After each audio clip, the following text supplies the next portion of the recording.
a full hour of training today talking about why transitional homes fail in the first year. So this particular topic was chosen by our community at Transitional Housing Maximized, and we are going to dedicate this time to explaining to you why that is so. This is also being put out on our YouTube channel because we possibly may replay this actually for that community as well, because I'm getting a lot of feedback from people that they're really enjoying the training as well as the slides, and it really allows them to dig in. So it is right now at 6 o'clock. I want you to, first of all, if you don't mind, making sure my chat works on the side. I'm so glad we worked through those technical difficulties before. But if you don't mind, if you want to say hi, go ahead and say hi and let me know where you're from so that I know who's in the room and I have a good idea. Don't be shy. Feel free to chat. This is where we can communicate. And if you don't mind, if you're on, give me some feedback on if you like this format. I know a few times we've done training, we've done the Zoom where I can see your face and I can sort of exchange and hear you. But let me know if you like this or if you like the other way better and you've been here before. That lets me know. Hi there, Alexis. Good to see you from Florida. It lets me know if you like this format better than the other. I am currently testing out different platforms so that hi, Peter, just so that I can be able to determine if this is good for us or not. I really like hearing from you guys, but this is working out good so far that we've worked out the technical difficulties. Hi, Quatez.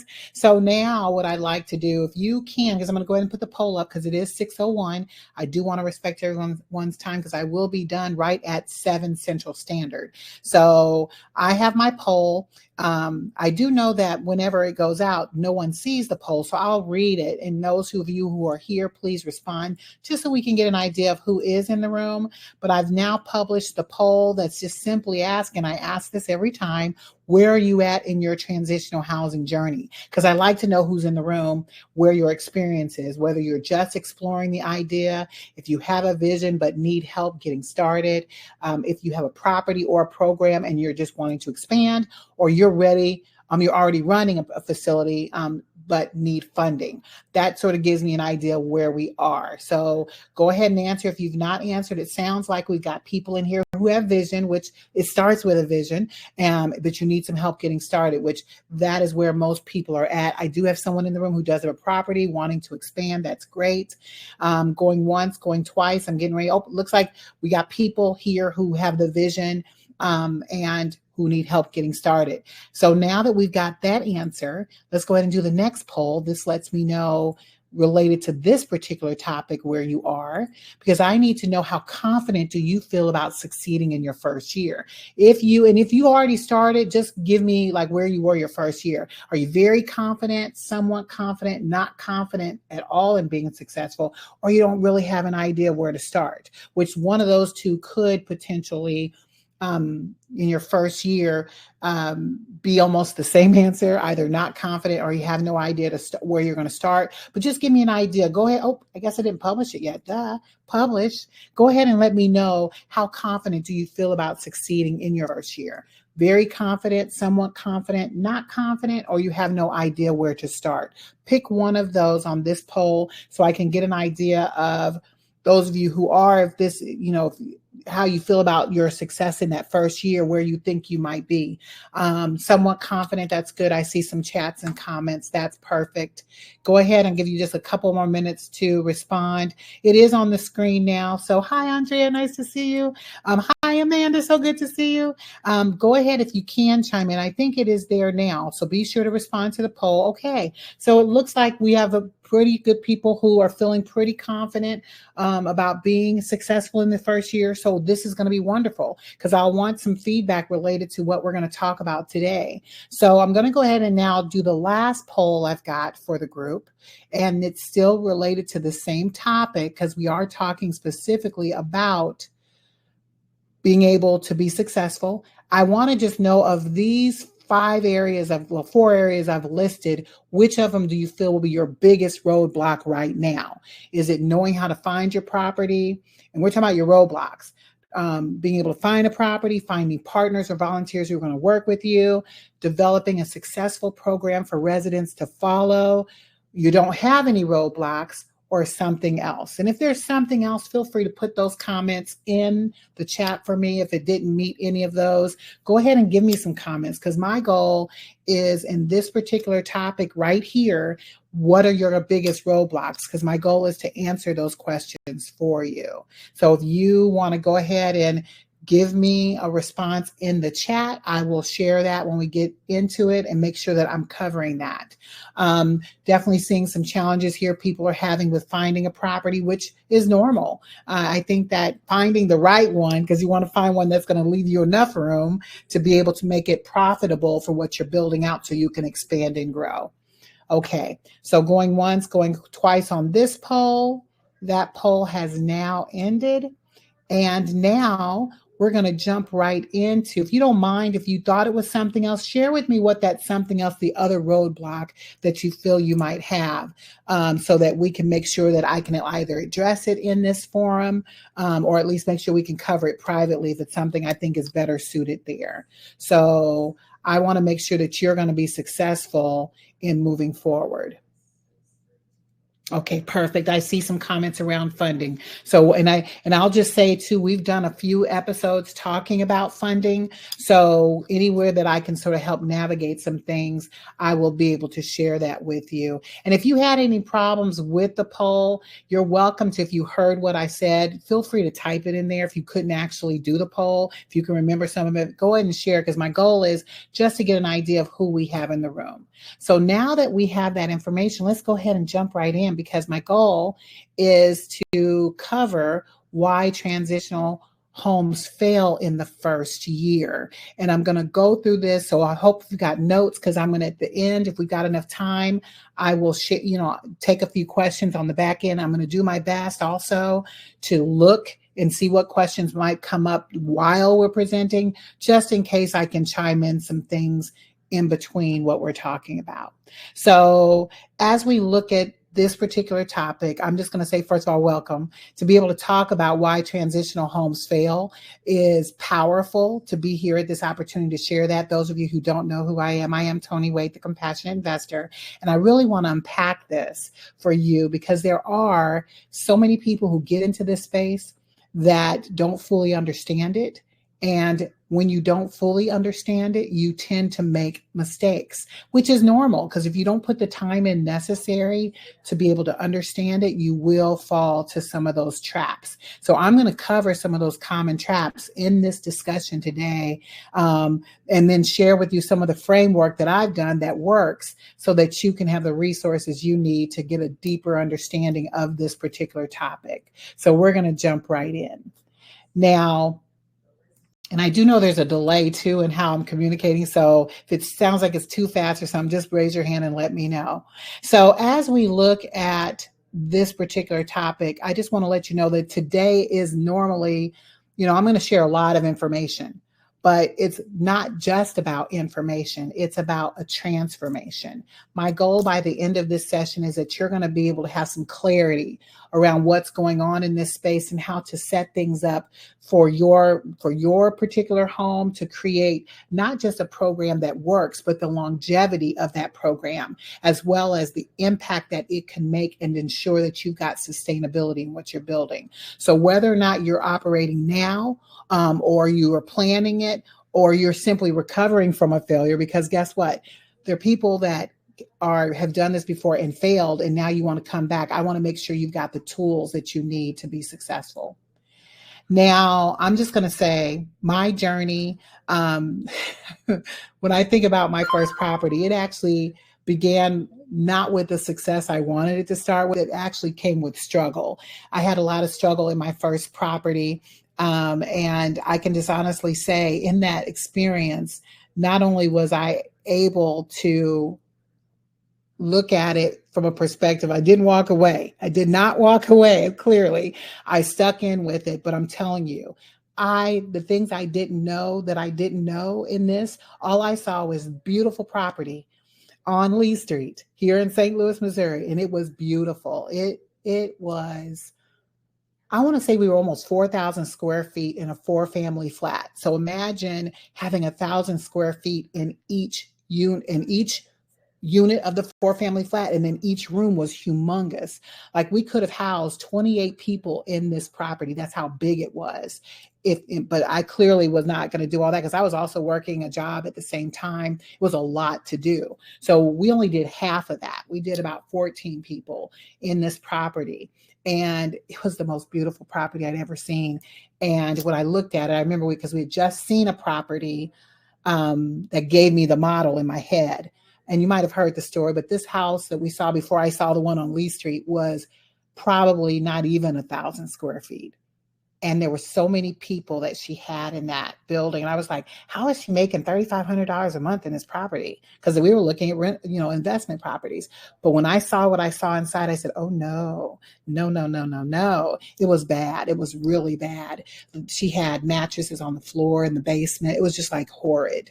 And so fast forward to then Lee Street, it was like 4 times the size, beautiful, big. I saw so much possibility. I actually called it the Oasis. That's how beautiful. I saw the vision of what I could build. But when I saw that property, all I just started, I saw what I could potentially do, but I had zero clues on what to do in it.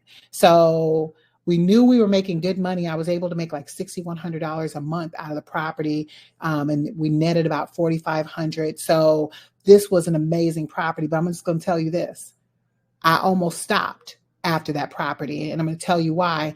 It was the lessons learned. I didn't know anything about this space.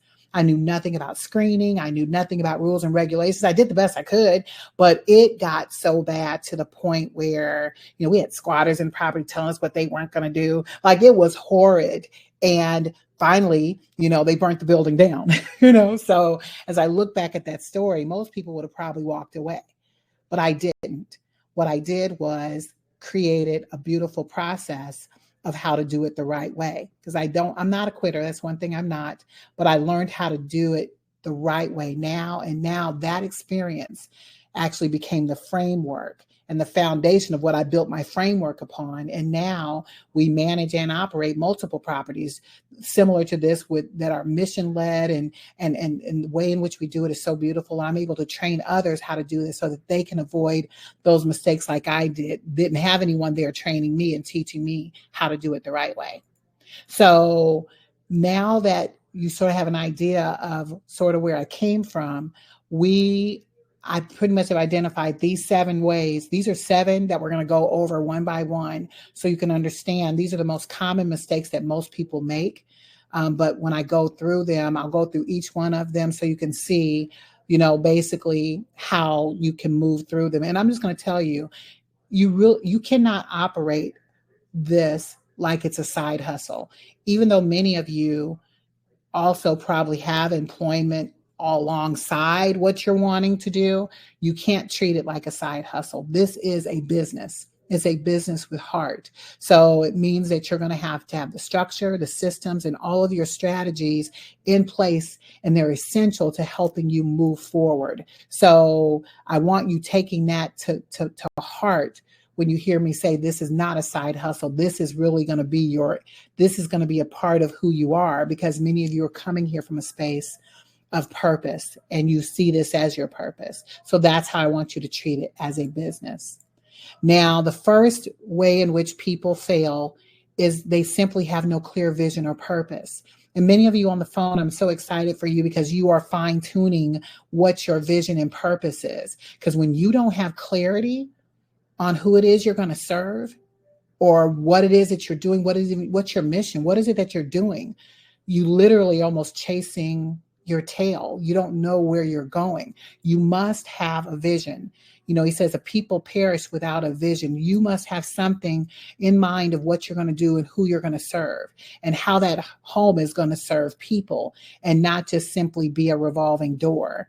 And when you do it that way, when you treat it with a vision versus no vision, you will have clear outcomes versus inconsistent outcomes. You want to have, people doing what they're supposed to do instead of having behavioral issues. You want to know what then they will understand and know why they're there. When you have clarity around that, then you don't have inconsistency. You don't have behavior issues.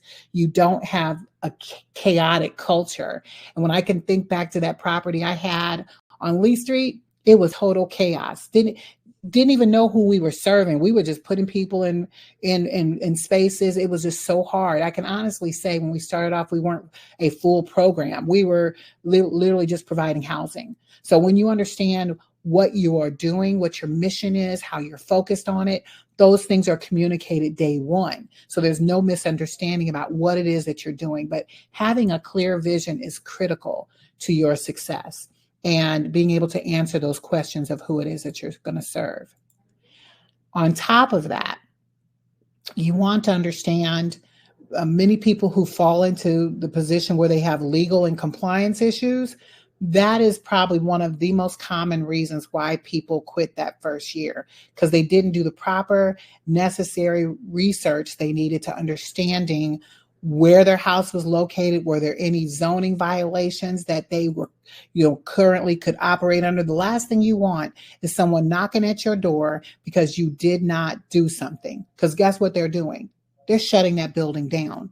They're giving you fines. All those things can happen. So you need to make sure that you are compliant and you're legally set up so that you are going to avoid any fines and issues down the road. And I will say this too, because that was one of the issues we had on Lee Street, because the things I didn't understand, I didn't even know anything about nuisance violations back then. And once you get a nuisance violation, multiple, like, they will shut you down. So you got to have a plan. So you want to make sure that never happens, that you ever get a notice in your mail coming from the police department. That's how they run it in St. Louis. I'm not sure if they do it in other areas like that, but that's where whoever that office is contacting you, letting you know, we've got too many nuisances on your property. And you need to know what will create you to be a nuisance. Those are the type of things you need to know up front about where you're located and where that property is located. And they almost shut us down. So those are things that are real. And then I will say this too, people don't fully understand, even though many of you might not be in real estate per se, you need to understand Fair Housing Act. You need to understand what is and what is not, because you don't want to ignore it. But clearly there are some things, depending on who you're going to serve in your property, that will put some guidelines in place related to the Fair Housing Act, that there are certain individuals you won't be able to have there. But you create that programming. So understanding what it is and then what your program is and lining it up like that, because you cannot violate that, because it is a law that they will expect you to comply with. So as you look at those things, that is a big thing that gets people in their buildings shut down. Even when we're talking about licensed and unlicensed, I hear that all the time.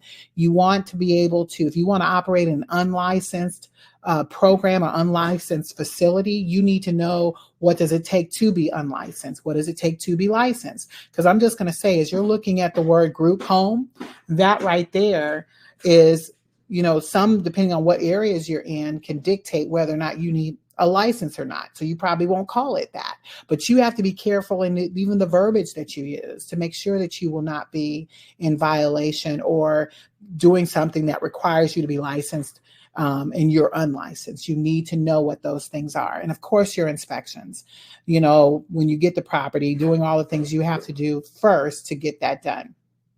Now, another thing that people do not anticipate is their cash flow crisis, not understanding what the type of costs you will incur when setting up your property. You need to know all of that up front. Spending time with that budget is critical so that you can be able to sustain. So I always tell people, have reserves in place, because not having reserves and things happen, what's going to happen when no one's paying their dues? Because especially if you're renting someone's property and you're holding the master contract, how are you managing that in case someone doesn't? What are the things that you're doing to do that? Or if you have a government contract, what if they have a delay in the contract? What if there's a, from the time when you get a contract to when they actually start paying you, there's a gap there, especially if you're going to partner with agencies. Those are things you need to be aware of.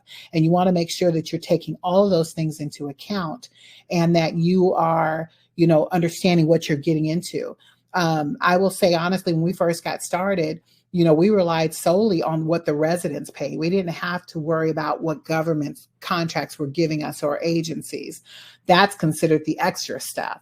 So I would always tell people, you want to know what money's coming in and what you can count on. And if someone doesn't have it, how are you going to make sure it's covered? Because it's your job to make sure that that's covered. And you do not want to have a cash flow crisis that hits you and you don't know when it's going to end. Because a lot of people will have to close their doors because they don't have enough money coming in, or they didn't anticipate, the population that they were serving because they didn't plan that right. Now they got a building that they got ready to go and they ain't got anybody to put in it. So those are things you have to be aware of. You do not want to run into an issue where you don't have cash flow. And that's why it's so important to have you diversify how you have monies coming in, and you do partnerships with agencies to ensure that you know how to have money coming in. I can say there was when we during COVID, right? What happened during COVID with most people when they had to pay their rent or their dues? They didn't pay it, right? So we had to diversify what we were doing in order to make sure that we, number one, knew where people needed to go to get money. And then we also, diversified ourselves so that we had additional funds coming in. But you want to be prepared for that fully. Now I'm going to just check here real quick just to make sure I don't have any major questions out in the chat really quick. Give me a second. Great. I'll come back again. I don't see anything jumping at me quite yet. So now that we understand that cash flow can be an issue, another thing that can be an issue is having untrained or toxic staff working with you and volunteers. Now, I'm just going to say we always have those friends that want to work with us, right? And the family members who want to come, I'm real passionate about working with you on that too. They can set you up for failure, not intentionally. They might be toxic themselves. And bringing individuals who either aren't on the same wave with you or don't have the necessary training in place to do this work can be a problem. So you want to make sure that if you are going to work with your family or friends, that when they come to the door, you might have basic training that you offer people who work with you. Because there's a lot of people that have good hearts, great hearts, and they never want to see you fail, but they might not have the skill set to talk to your residents.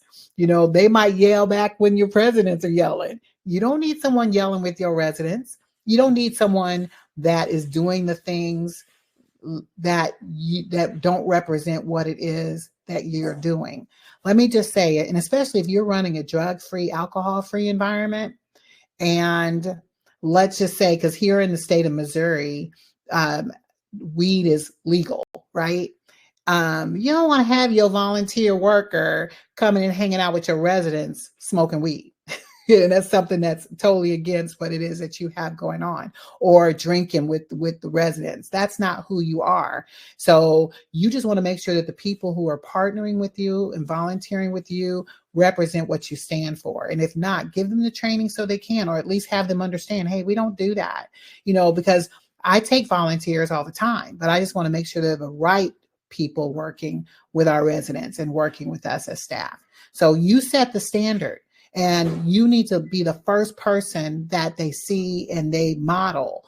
And as long as you do it well, your volunteers and staff should follow suit. That's the goal. And I'm just going to say this too. I want to encourage you to partner with people, because matter of fact, you are one person. You can't do it all by yourself. So I'm encouraging you to look for other people to work with you, but you just have to make sure you're setting clear expectations so that you are also being successful building this out with the right people who are working with you. And then I'll say too, as it relates to your onboarding, if you don't have the proper onboarding for people coming on, as we were talking about the training and holding them accountable to that, that's going to help you as well.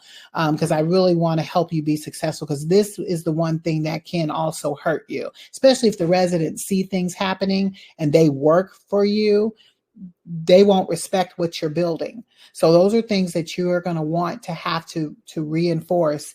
And I always say, now I have to hear broken people trying to fix others. I'm not saying that because everyone on some level is broken. I just want to be real. Someone has an area that they need help in, but I have found, and that's why I want to make an example here. I have used people in our as volunteers or even as staff who come work with me that are broken. But guess what? They become better by helping others. So I want to focus on that bullet, to not say not to work with people who are broken, but people who come to you and want to work with you, use that as a platform to help lift them up. Because I had a person who worked with me and she was amazing with our residents, but she had an alcohol problem pretty badly. And guess what? She got better. She actually went into recovery. And and for that reason alone, that proved to me, you just have to make sure you give to people who work with you just as much as you give to the people who are in your properties as well. Also, another way in which people fail is they have no program structure. And I just want to say, I'm all for providing affordable housing options for people. You must, have that, but that's simply are not enough. Just providing a place for someone to lay their head is not a program. So do not get it twisted. You must have more than simply housing or available to people, because they clearly want some type of path to independence, and you want to be able to create that for them. And by doing that, creating something that allows you to hold them accountable to what it is that they say they're going to do. So your program needs to include some form of intake where you're bringing them. If you've ever done any type of case management, it's similar to that. You need to know where people are coming into you and to your program and where they are, and then helping them structure a plan that they can follow. And we're talking even as down to their daily schedule. You'd be amazed how many people really don't even keep a schedule of what they do daily. Now, I'm not talking about, I'm just going to be honest, mine is to the nth degree scheduled out. Like from the moment I lay my head down and open my eyes, it's on schedule. So those are the type of things I want to encourage you to it doesn't have to be that detailed, but just simply having a way that they know what they're doing daily, like what is going to be a routine that you're comfortable following, and then setting those expectations and goals for them so that they can be able to move forward. And then a time in which you check on them. Now, I'm not telling you to be totally a control freak as it relates to everyone who's in your program. You have to give some flexibility, but give them guidance. Most people want guidance. They want you to have some type of a care plan, so to speak. Not so like a structure, like you can be like on them like they're not in prison and they're not in the military. So as long as you can help create something that just helps them know how they can give them some guidance, that is a really good place to be. But you don't want to be so strict that you turn them off and you control them too much, because the goal is just simply to create consistency and accountability for not just the people who are in your properties or in your program, but also the people who work with you, because that structure is going to help you be successful going forward. Also, when we talk about facility mismanagement, so this one here, as I laugh, I think about when I had Lee Street, and it was interesting to say the least. But we had a lot of issues with mismanagement starting off because we didn't know what we were doing. And when I say mismanagement. I'm talking about the property itself. This wasn't the best property in the world. I'm just going to tell you that. We were constantly working on it because I got it for on the low, so it needed a lot of work. So I always still had to stay on top of not just the fixing of the property itself and making sure that it did what it was supposed to do, but then that they kept it that way.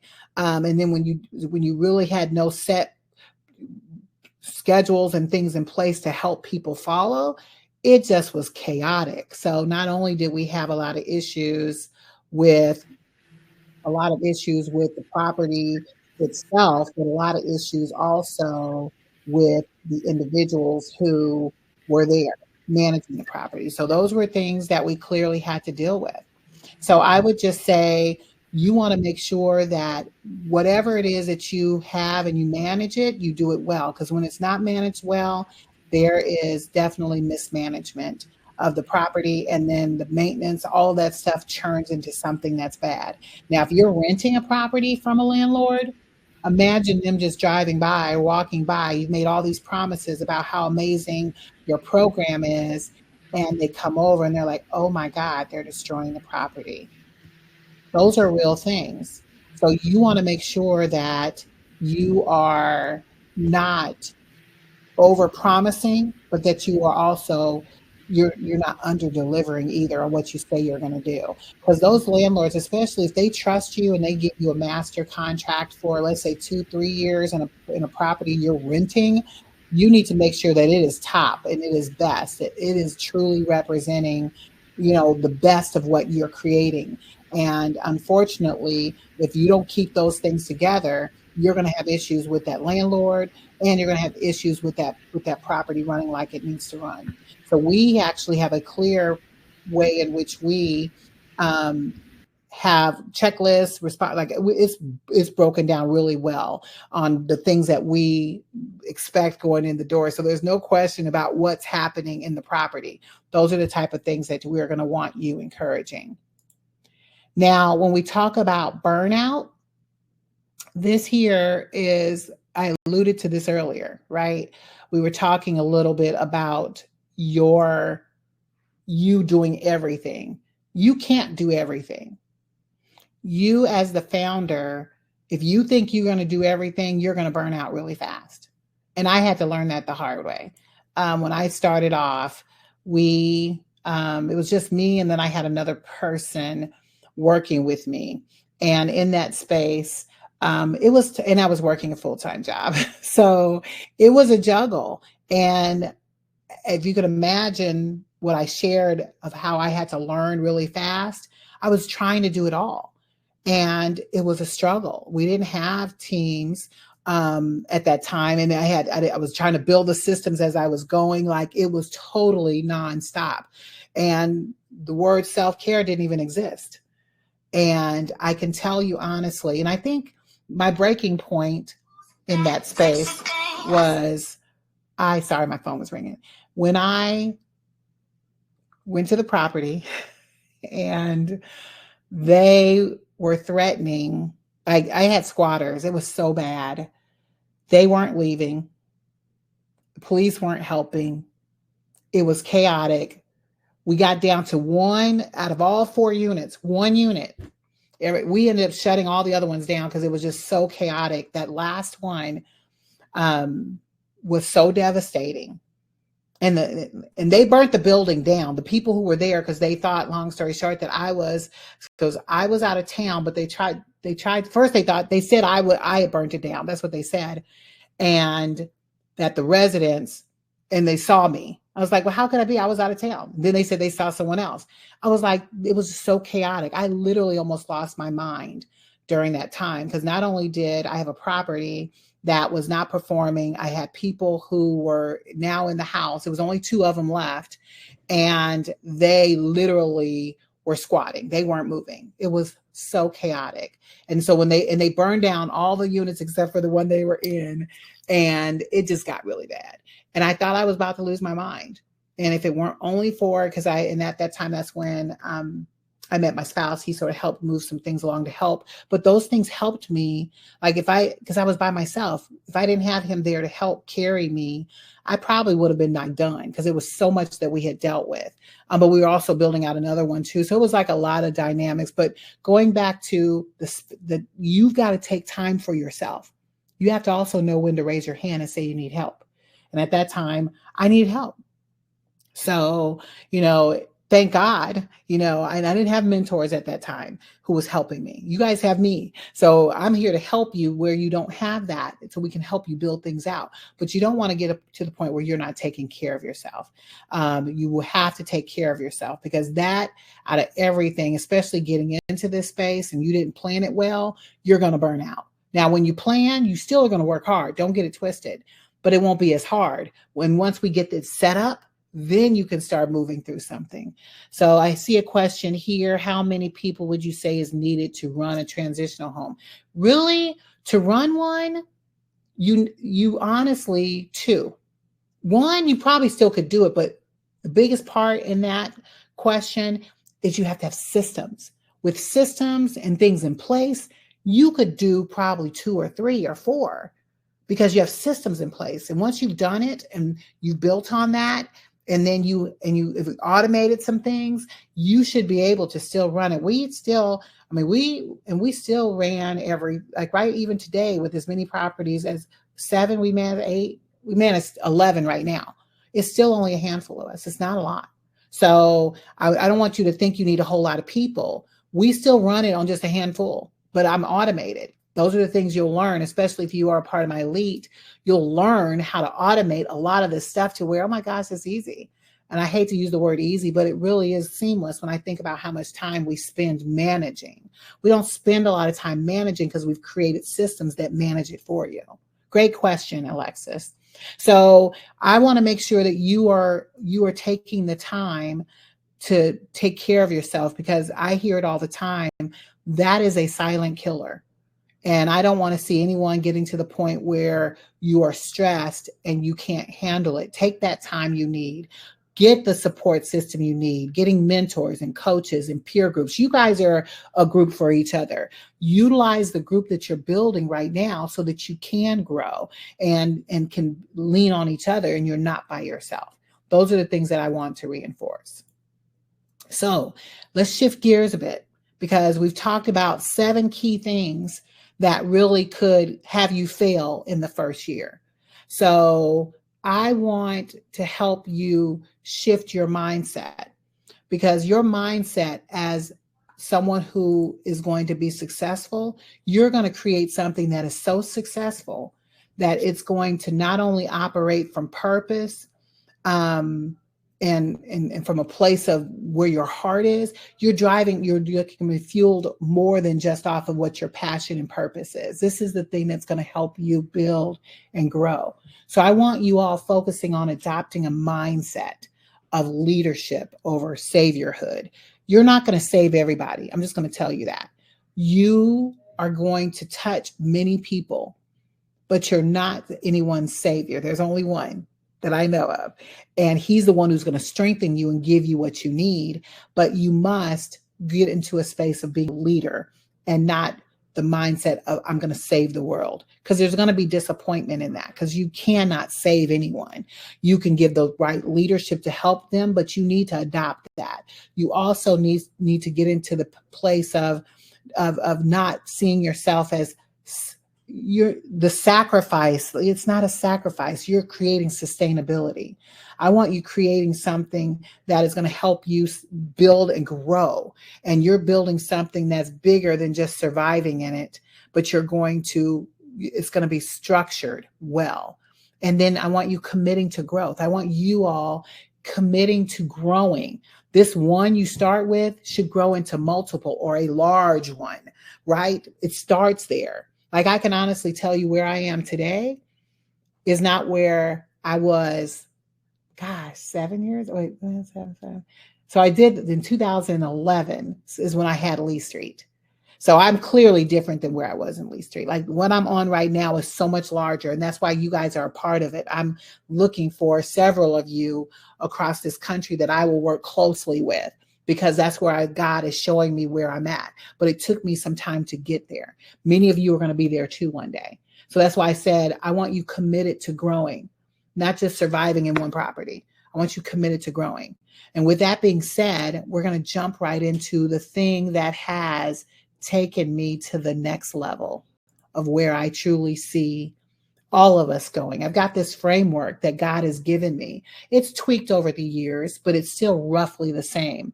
Many of you have purchased one of our 8 steps that we have, and then some of you have purchased then the LEAP program.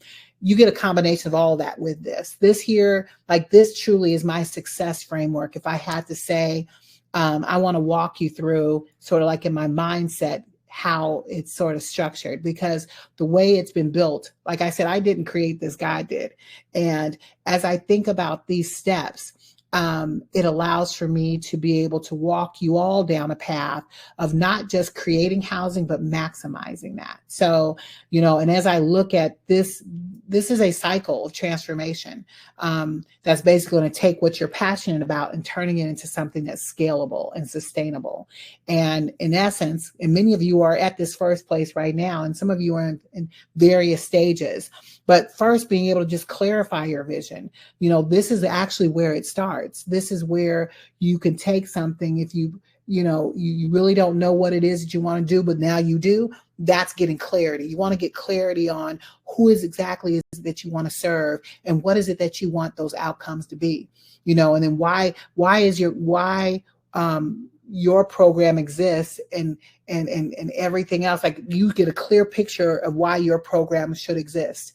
And when you get that clear vision, then we work on helping you then get into a place where you are set up legally and financially the first time, right? Because I don't want to see anyone get in a position where you're not set up and structured right. So depending on what that vision is, making sure then your setup is right, making sure you're structured right. Now, I'm just going to tell you, most people come into this, basically making sure that they are an LLC. I'm okay with that starting off, right?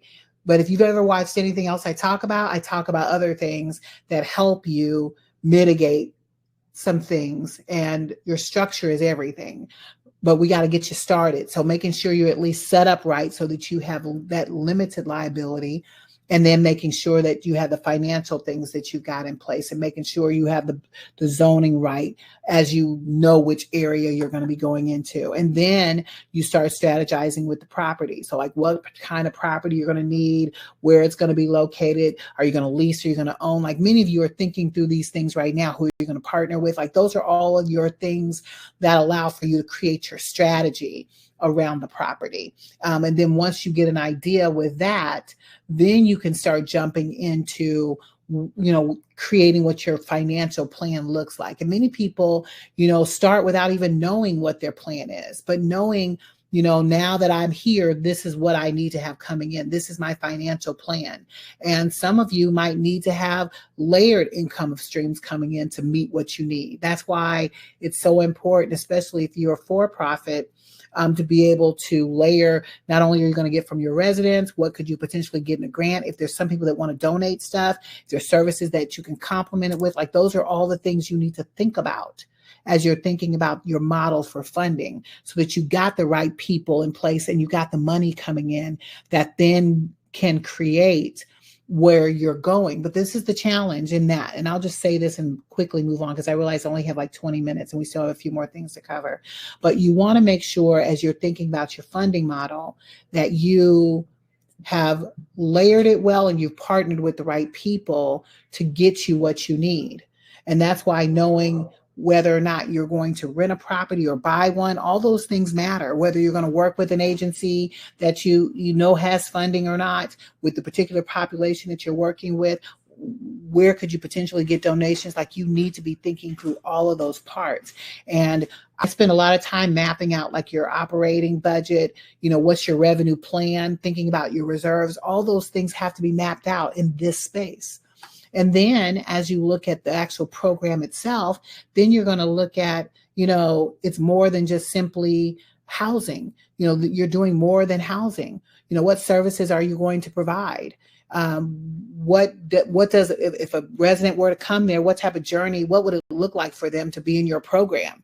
Now, you've heard me talk about before, there are people that get into this type of housing that are okay with just putting people in and they stay forever. I'm okay with that too. We have people like that. But if you can create something that has people transform and want something more that's more permanent, that's really the goal. But you can't make people do anything, right? So that's why I always say have a design in place. But if it's working and you don't want to graduate them when they leave, they don't have to leave in 2 years. They could stay if they want, but offer something that's going to transform people so that they ultimately can have something for themselves. And if you choose not to do that, I'm okay with that as well. But I always like to put that in there because I'm looking for partners who want to do something like that. I've got some great opportunities for you to partner with me in this space if that's something interesting to you as you grow and build, and we can build that out as well. But that's your program design. And then, as you heard me talk about before, team building. When you get to this place, because you can't do it alone, you will burn yourself out. So you need to have the right people working with you and being part of your team. And don't you know, there's a lot of resources that makes that free for you. So being able to tap into those resources, when you join my elite program, those are the type of things we talk about. Like, how can you get these people in to come and work, and then they're working for you for free? Like, those are the type of things that you're going to want to build in. And this step, once you do that, and how to bring people in, making sure they're trained the way that you want them to be trained. So you build on the culture that you're building and you create the care that's needed for your residents. That's critical. And then when you're looking at strategic partnership, as I talked about before, being able to build relationships with some nonprofits, even funders out there will love what you're doing. And whether you're a for-profit or not, they will still give. So you want to just make sure that your ecosystem determines your impact. Whoever is a part of that, you're creating that ecosystem that allows you to grow and build. And the last step, which is, I think, one of my most favorite ones, only because it allows for you to think bigger. Because my hope and desire is that those of you who are here learning what I teach to set up your first, that you'll set up more than one or something even larger. But I had just done an episode. I don't want to make people think, when you hear legacy and scale, it's bigger than just simply going to get another property. I want to tell you that. I take care in making sure that you don't make the same mistakes I made. And when I built out 7, we had 7. We were so large, bringing in, tens of thousands of dollars, like 30,000 plus a month easily in this space. We had gone even as high as 75,000 a month. Like, these are things we built. But the things I know today, I would have done differently back then after my first property. So, and I don't want to give you guys too much because I need you focused on getting your first one. Get your first one, because there are things specifically that I teach you that help you build legacy that you can then count on, that keeps more revenue that you would have given away. You keep control of it, that you can do things with. Those are the things I want to prepare you for, and even helping you prepare for what is your succession plan, or what is the plan where you're working on it and not in it. Like, all those things are critical. Right now, you're going to be working in it. I promise you, you're going to be working in it, and that's what you're going to be doing. And that's the type of things that I want you to be focused on, is learning how to work in it. And I just realized my camera, I hope my camera is still on. I think my camera may have died, but we're going to keep going. And that's where I want you guys at, is focusing on legacy and scale. After we get your first one set up well, then we can talk about how you can build legacy. How can we help you scale, and how can we get it to where you're not working in it, you're working on it? Those are all the things that I help you design. That's why many of you who are listening to me today, I hope you end up joining my elite, because those are the ones that are going to get all of me in that space. Here, I offer a lot of free information to you now, and I hope you grasp it. But there are many of you on here now. I would love for all of you to be a part of my elite, and we could talk about what that would look like. But that is my ultimate goal, so that I can help you build out, once you get it set up, for the real stuff that you're ultimately going to want to build out. So with that being said, I do want to highlight, because this was amazing, and I want to just share. It doesn't always end up, and I gave this as an example because I had a person who worked with me amazing person, didn't have any properties at all, but had a heart for this, right? She learned my system and learned it well to the point where now she doesn't own any of the program. She manages it for an investor. So she built the program. She works with the investor. So he was the one who bought the properties and she got to run her program. The thing I love about this one that I'm highlighting, because when you can build something, one, that you're good at and you have a heart for and you have a passion for, and use someone else's money to do it, how amazing is that? Like, you're really able to work it that way and still build a program that, guess what, you still can market. And when you're ready for your own, you can do. That's why I thought this was the perfect highlight, because many of you on this call feel like you have to go out here and spend hundreds of thousands of dollars buying a property, which is wonderful if you can. Wonderful. Or you're going to go rent and lock in for 2 years, 3 years. That's wonderful too. But this is yet another strategy that you can do without even putting a dime in. And guess what? You could probably get paid to manage it for the person if you learn it well enough. See, you see how now you've created a way to make revenue for yourself and do something you're passionate about. So there's always opportunity. You just need to know how to expand on it. And that's what I love about that space and that particular example. So some of the common questions that I get is, how much money do I need to start? I can honestly say you can do this, like I said in that last example, with just simply having someone else set it up and you manage it. You really could, and still get paid to manage it. So there's ways in which you can do this with no money, but you are going to have to think about, if you are going to run it, what would it take for you to get in, even on a rental level? Because those are real things that you're going to have to. Oh, I'm sorry, I'm going in and out. Can you hear me now? Hopefully you guys can hear me. My internet, I think. Is this better? Let me know if it's better. My point being that we want to be able to give you the best way. Let me know if you can hear me okay, please. I want you to be able to start this as soon as you can instead of waiting to start it later. And there's ways you can do this with no money. Someone please text and let me know if you can hear me. Thank you, Peter. I appreciate it. Thank you. And then, as I was saying, you can rent a property if you simply want to rent.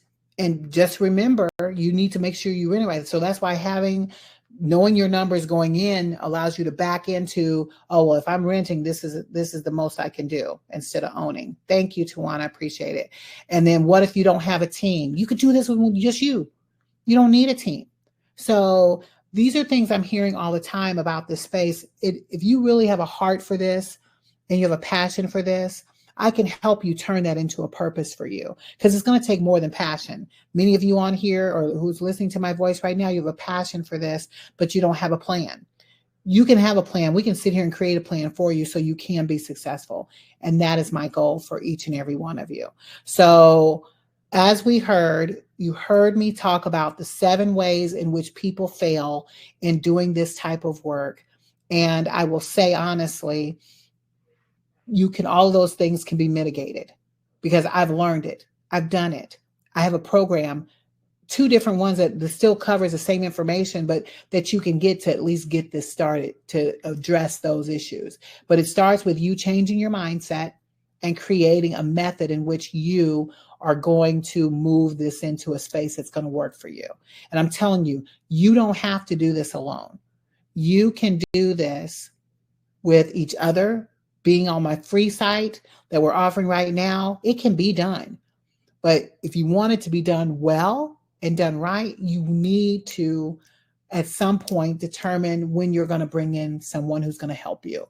And I've paid for multiple mentors over the years. I can count hundreds of thousands of dollars I have spent plus bringing in mentors into my life to help me move forward. And I know many of you are like, that's a lot of money. But when you think of the time spent and how long it takes you to get there, You could put the time in and keep making mistakes, or you can bring somebody in and start making the difference now, even if you had to put it on payment plans. But there are ways in which you can do this so that you can be successful, especially if you have a heart to do this. You just have to make that next step. So I want to encourage you. Many of you here right now are already on my school community, and I thank you for being a part of our school community right now. Some of you are hearing my voice on a replay and you've never been in my community. That's the first thing I say to do is join the school community. That's the least you can do to be around other common, like-minded, purpose-driven individuals who can help you get to the next level. That's what I want to see you do. And if that doesn't work, continue watching on YouTube. Like there's so much stuff that I have out there personally, but to be in a free community, you can't beat that. And I would encourage you to, I will be coming up very soon. I think the date of we're going to do a webinar, another webinar like this. Let me see if I can pull up the calendar on, I want to say the 3rd of May. I'm going to be doing an hour-and-a-half webinar. And we're going to talk through either some more challenges like this, or I'll go through the steps. I haven't fully decided yet, but I want to encourage those of you who are on with me right now. I've got 5 minutes. First of all, if there's anything, questions you've got, I'm going to just check here real quick to see if there are any questions. Great. We answered that one. Yep. But not the inroads. Okay. I hear you, Andrea. We're going to, the landlords, but not the inroads to partner with agencies. We can help you with that, Andrea. There's some training I already have out there that talks about partnering with agencies. I want you to look at while it's still free out there on YouTube. I think I also put it in our community. So look at the replay, said partnering with agencies. Look for that replay. We've got that out there.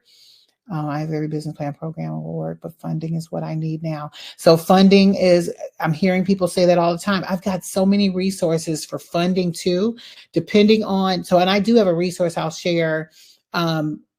It's an amazing resource. I'm just going to share briefly and I'm going to talk about the offer. And if you got another question, if you got a question, type it, because I don't see any yet that I'm going to answer, but let me go over a couple things. One of the funding resources I've got right now, if you've got an EIN, we can get you funding. And it starts off at 50,000 and it goes as high as your EIN will take you. Like I say that, I'm using it for my own, because like I'm clearly looking for millions that I'm getting ready to build out in the next few months that they're going to help me get. So it's an amazing resource. And we pay a flat fee to get in, but you get a minimum of 50. That's their guarantee. But anyone who has an EIN, and it's not a personal guarantee, it's off of your business. So I do have that resource I will share with you in school community. If you're interested in getting it, join the school community or look for it. I'll put it out there so you can have that resource for those of you who are looking for funding that can get you started. And that even, because it's literally working with banks, you're going to get inroads directly to the bank to be able to get this resource. So if you have an EIN, that'll get the ball rolling. He'll share the information with you. And I love it. My experience so far, I've been referring people to him so far. It seems like it's giving great results, and I'm looking for my next deal through them. So we can find funding that way. But that's funding for purchasing, like as if you were purchasing a property. So I'll make sure that I put that in there after this training today. So funding is something that you can get. So as you hear me sort of mention, I do want you taking advantage of the 5-day challenge that's about to happen of the week of May 5th, May 5th, 6th, 7th, 8th, and 9th. I'm doing a training, and it's really going to be from 6 to 8. From 6 to 7 is going to be the core training. And then anyone who does VIP, you get to ask me Q&A from 7 to 8, maybe 7 to 7:30. I haven't decided yet. But I am offering this just now for this week only, because it's $197 to participate in my 5-day challenge. In this 5-day challenge, it's going to be amazing with getting you set, especially if you're not set yet. You're going to be able to get daily trainings every day. I'm going to go over it, plus the replay. So I don't always give the replay. Like, I'm not even sure if this is going to be on replay or not, but you'll get the 5 days of replay just so you can then get the information we're going to be sharing, because I'm going to specifically walk you through for 5 days everything that you need to set your blueprint so that you can be set if you're not there yet with getting yourself in place. We're going to also do a live Q&A. Those who pay the $97, you can hear the Q&A. If you want to ask questions, that will be an additional charge to ask questions. But I really what I'm really concentrating on this first week is for as many of you guys who are here in my community. You always get the best perks, by the way. If you're in my community, you get it. So if you're not in my community and you want this, you're going to have to join the community to get this perk because it's only going to be for a week. But my goal is to have people come in, and for that week, we're going to knock out your blueprint. So literally your entire program is going to be set up for that whole week. If you've had challenges and you've not been able to get things done, or you're feeling like, oh my gosh, Toni, I haven't been able to get it done, you're going to be able to get it done. Every evening, it's going to be class and it's going to be fun. We're going to have engaging activities going to help you develop your blueprint. And then at the end of that, you'll have a blueprint that's completed and done, ready for you to rock and roll with. This is for that person who really feels like you're ready to launch, but you just need someone to help step by step you down some things. You're feeling a bit overwhelmed. You're struggling with some things, because I'm hearing our community say those things, and I don't want you struggling. So if you don't want to struggle, this is the time now to take part of this offer. I'm going to run this for an entire week until next week's training so that you can ultimately get in position so that you can be ready to start your entire facility. And that's my goal, is to get you there. So if you want to participate in that, that is going to be for this one time only next week. And by the way, when I do specials out here, I really don't, my goal is not to offer something and like next week offer it even less. Like, I don't do that. Like, this is probably the best discount I'll ever offer. You'll probably never see this one again.